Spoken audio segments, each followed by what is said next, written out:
Raisin and I are currently at a coffee shop. We just got a matcha latte with a rose matcha latte with 2 shots of espresso. And then we tried to sit and get some work done, but he was like moving around and like squirming, and there was another dog there, so he was kind of distracted. So then we went on a little walk, and then he got absolutely terrified because we saw a really, really big dog. And he was like, Mom, get me the fuck away from this dog. We got away, didn't we? But now I don't know what to do. So basically this morning, Daisy wanted us to come with her to work. And she said, why don't you work at a coffee shop while I'm at the studio, and then after we can go to the pumpkin patch that's up here, because we drove like an hour and 15 minutes. And she said there was like really good pumpkin patches over here. So we're gonna go to pumpkin patch when she's done. But the difficult part is I don't know how we're gonna get any work done because he can't sit at this coffee shop. Maybe if we go to a different coffee shop, but the thing is I feel like it's not enough time now, because now we've spent 40 minutes trying to figure out what to do. And by the time we get anywhere, we're gonna have like 20 more minutes.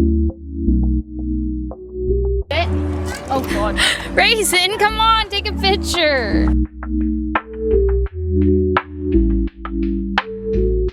I Googled the definition of resilience. It's a noun. The first definition is the capacity to withstand or to recover quickly from difficulties or toughness. The second is the ability of a substance or object to spring back into shape. Elasticity. And it looks good? Well, right now it's dark. We're vlogging.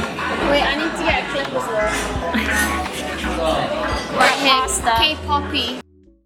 I read a book called The 10X Rule by Grant Cardone, and it's all about how to put in 10 times the amount of effort than anyone else would in any given career path that you're in or trying to break into. And I had some key takeaways, but the biggest one was resilience is what will keep you pushing further.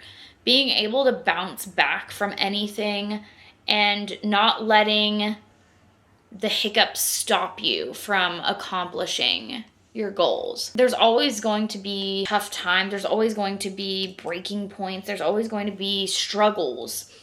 But what Grant really talks about is not letting that stop you and still putting in 10 times the effort, 10 times the energy, 10 times the amount of time, whatever it is, just 10 times everything in order to achieve those goals. Something that I learned during this past summer really was that resilience isn't easy. Resilience, bouncing back from a difficult situation, is not as simple as it sounds. I think we all kind of let our failures affect us more than we would want them to. I want to think of myself as someone that can't be stopped.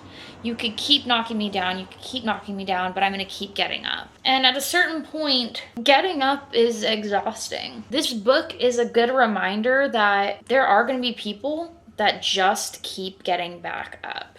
And if you're not that person, someone will take your place. Someone will put in 10 times the effort. Someone will shoot for those goals. And another major takeaway from this was that shooting for your goals should look like shooting for something bigger than your actual goal. It should be 10 times grander than what you actually want. If you want $100,000, you should be going for $1 million.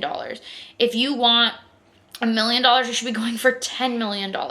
Like that sort of mindset. Because then you're thinking bigger than what you actually wanted to achieve. It's like that saying, shoot for the moon and you might end up among the stars.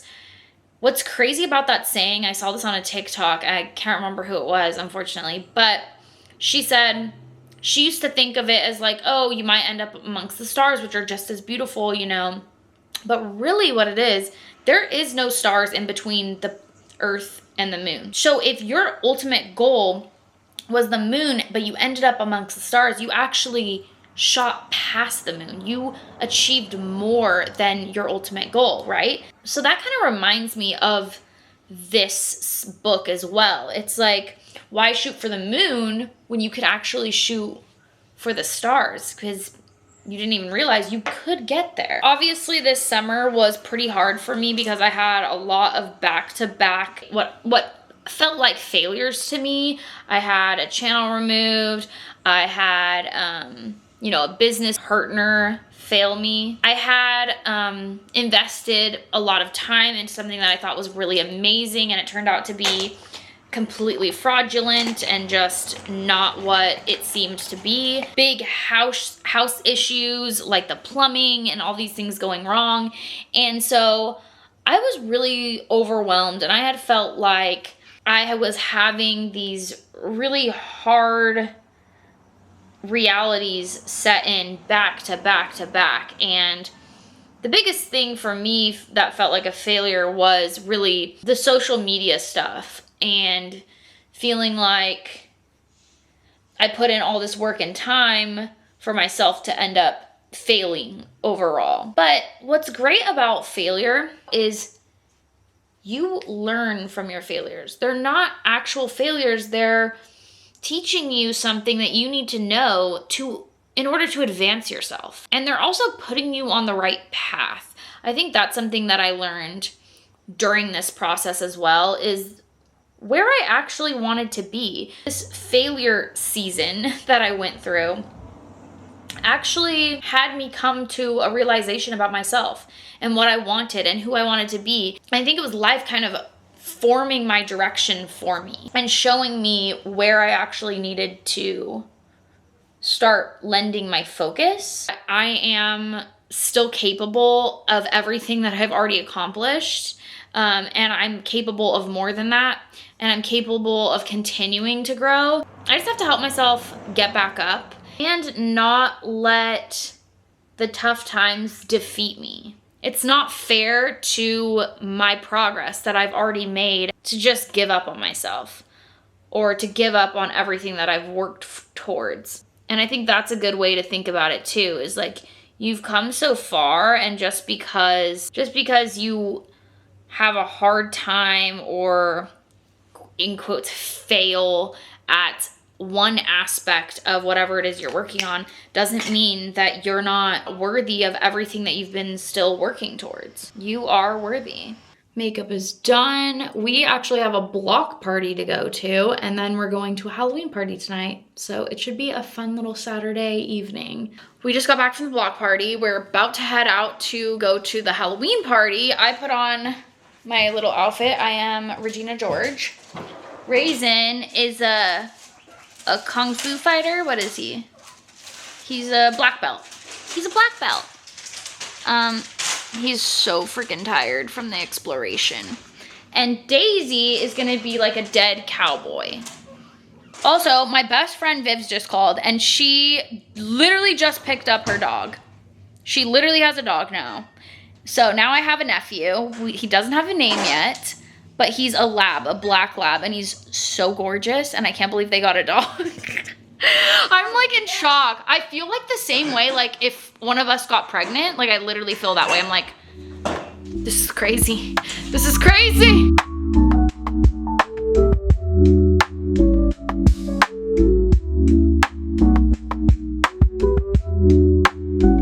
We're back on the couch, y'all. Last night was so much fun. Raisin was the life of the party. The Halloween party, there was a magician, not a musician, a tarot card reader, which I have to tell you all about. It was so incredible. Like a cartoonist or something, like where they draw you. I actually don't know where that picture is. Daisy must have it somewhere. So they drew me, Daisy, and Raisin. Oh my gosh, my camera needs a charge. And then there was like fun cocktails. There was like little bites to eat around, which were really good. Stuff like that. So it was good. It was fun. I liked it a lot. And I feel great because I only had like 2 drinks. Okay, I have to tell you about 2 things. One, my friend and I are starting a new book together. We're like doing a little book club, and we're reading The Psychology of Money. which I will definitely be making a whole video on like that sort of topic in the future. So I just wanted to prep you for that because I think that's going to be something really important to talk about. And I'm always trying to learn more about money as I'm like getting older and like making sure that I'm setting myself up for the future and everything. So I think it's a really important topic, but I'm starting that book today. Susan is over here just looking so cute. Hi, Razy. Hi, Razy boy. The tarot card reading was so accurate for both Daisy and I. We were both sitting there together, but we did them separately and we didn't give her anything. We didn't say anything. We just sat there and listened. Hers was so specific to exactly what I had been trying to tell her, to like a T, like the exact like words that I would use to express what I wanted to tell her. And I was like, oh my God, that's exactly. And we had been having that conversation for a while. And so after Daisy was like, whoa, that's like scary accurate. And then mine, it was like a little more broad, but it was nice to hear. Because basically she was like, I can see you're going through like a rebirth of something, like something big changing, a new version of yourself. You just need to have the confidence to put yourself out there the way that you want to be seen. And I think that's been my biggest struggle is I know how I want to put myself out there, but I guess I'm scared for that change. And obviously I made this channel, so I'm doing it, I'm taking the steps, but I think it's just like having the confidence to like be like, okay, this is what I'm doing. We're diving into it. Because I've been a little wishy-washy with how I'm going about things lately. And so it was nice to hear that I just need to like step into that role that I'm trying to put myself in, you know? That was that. Look at him. He loves sitting up here at the back of the couch. So this morning I made myself a little smoothie and a coffee to start off the day right. I'm watching The Circle for like, I don't know, an episode or two, and then I'm going to start reading, and I'm going to have a really chill Sunday because tomorrow my sister gets in town. I think spending time with people that care about you and that you care about is a huge part of like the recovery process in any journey. I think you're going to have highs and lows, and if you're headed towards a low, I think the best thing you can do for yourself is give yourself some time with people that make you feel amazing. So I'm excited to spend some time with Selena. Good morning. It is Monday morning, and boy, have I already had a great start to the week. I just listened to this TikTok. I can't remember who said it. She was a lady with glasses, like blonde or like gray hair, older than me. And she basically said, you have to be the motivation to do anything, even the things you don't want to do, because that's the only way you're going to succeed. She said it in a way better, like, way. How did she say this? Basically said, to be the person you want to be, you're going to have to do the things you don't want to do, and you have to be the motivation, because if you're stopping yourself, then anything can stop you. And if you can't stop yourself, then no one can stop you. If you can't stop yourself, because a lot of us, you know, we have this negative talk and we can stop ourselves before we even start. But if you can't stop yourself from doing the things that you need to do, then nobody can stop you. And I just loved that. So this morning I started off strong, got my content actually shot already. And now I'm back in my comfy clothes, a little bit of mess in here, but back in my comfy clothes, and I feel so accomplished. Like, although I wanted to lay around in comfy clothes all day, which I like to do, I really just had to get my content done, and I did it. And now I can be in comfy clothes. It's like my little reward. I got my content shot for this week, which is amazing. I do still have like maybe a few little sets that I should do throughout the week just to like get more done. But I feel like I got the bulk of what I needed to shoot done. I think something that I wanted to also talk about when it comes to like doing the things that you need to do, and on the topic of resilience and like bouncing back, well, something that's so important is that you can bounce back. Like, there's no, oh, I didn't do it, so there's no tomorrow. Like, I can't start over tomorrow. You can literally start over whenever you want. And that's the most amazing part of life, is like every day is a new day. And so you can start over even in the same day. Like, if you're like, oh, I've been lazy all day, it's not like you can't get off the couch halfway through the day and start doing the things that you need to do. Being resilient is all about bouncing back and having the confidence to do so. I think a lot of not wanting to do something that you need to do is because you talk yourself out of it and you don't have the confidence to just be like, okay, I gotta do this, so I'm gonna do it, and it doesn't matter if it's uncomfortable or if it's hard or whatever. Raisin has the confidence. He'll be sleeping all day and then out of nowhere be like, I've gotta get a workout in. And he'll just start running. He'll just start running all over the place at like 4 p.m. That's my sweatshirt. He always tries to pull on this sweatshirt. Drop it. Drop it. Good boy. We just went to Michael's and we got Selena. Whoa. And we got a bunch of gnomes. A bunch of gnomes. We're gonna have to do a gnome haul. We got gnome charms. We got a bucket of gnomes. Mine's broken. How did it break? Can someone who has the receipt, look. Where? The click thing just came off it fully. Oh. Frick, can you go back in then? There was only three. Can you? We could probably fix. No, We can fix it. Yeah, we can. Maybe I can just, okay, I know I can do it. I can click it to this. Where did yours go? Oh, this one's mine. You can just buy a new one of these things and attach it. Yeah. So keep the gnome. Keep the gnome. I'll clip it to the dinosaur. Yeah. Good morning. We've had quite the morning. my camera. Daisy. Can we use yours just for a photo? Yeah, sure. Good morning and good day to you. We got Starbucks.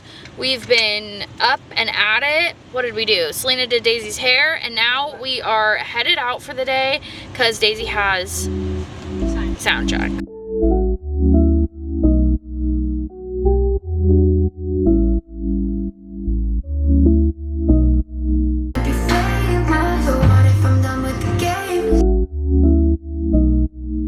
Our little work section, our little workstation.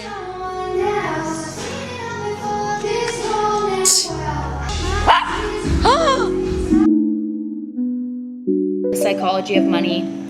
I am on chapter 2 towards the end, so almost chapter 3, and my last chapter was so good. It was about how risk and reward go together, but also risk and luck go together, and how you can't really calculate what's going to be, you just have to take the risks over and over again to get the reward, because you're going to have a lot of failures. That was kind of the gist of that chapter. So far, so good. I'm reading it with my friend Colton, and he's on chapter 13. What the fuck? He's on chapter 13, I'm on chapter 3. You guys just started. But it was really good. They talked about Bill Gates and how he obviously made Microsoft, and then his friend he had a friend, Evans, I think it was, or maybe this, I don't know. Anyways, him and one of his friends made Microsoft, and then there was a third guy, and he actually, 1 in a million chance, died on a mountain when he was mountaineering. And so they were saying, like, 1 in a million, 1 in a million, you can't really, your luck is your luck. It's the luck of the draw. So you just kind of have to take the risks. I need to take a picture of Daisy outside in front of the lounge. And then we're gonna go eat. I'm starving.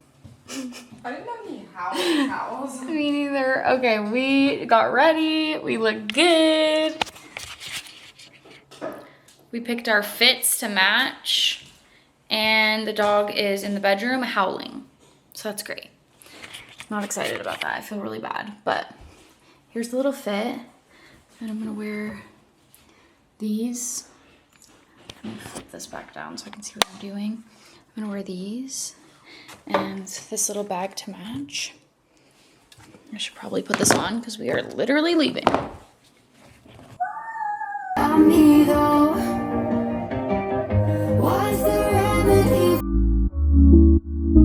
Well.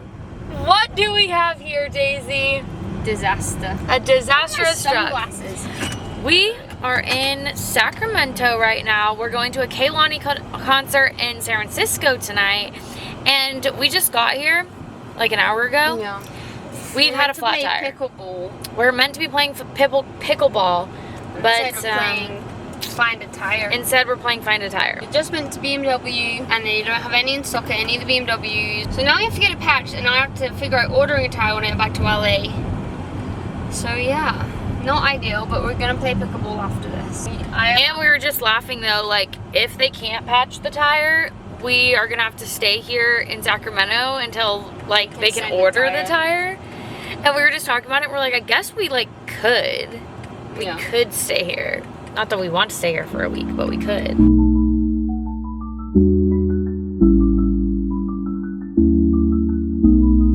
full circle moment, we went to the Kehlani concert and drove back to LA. So we are home now. Stop. It's Monday morning, so it's been a week, and I wanted to kind of round up this episode on resilience. It's funny because as I was talking about struggle and bouncing back from just like anything that you find to be a failure or like a struggle, then we had our tire pop, you know? So it was kind of funny. Or not pop, but we had a nail in our tire. It's been a good week kind of exploring what it means to bounce back and how I want to approach bounce back. Overall, I think if there's anything you take from this video, it's that you can bounce back, and if it takes time, that's okay, but you can do it. You can do anything. And with that all being said, I'll see you in the next video because this little one is crazy.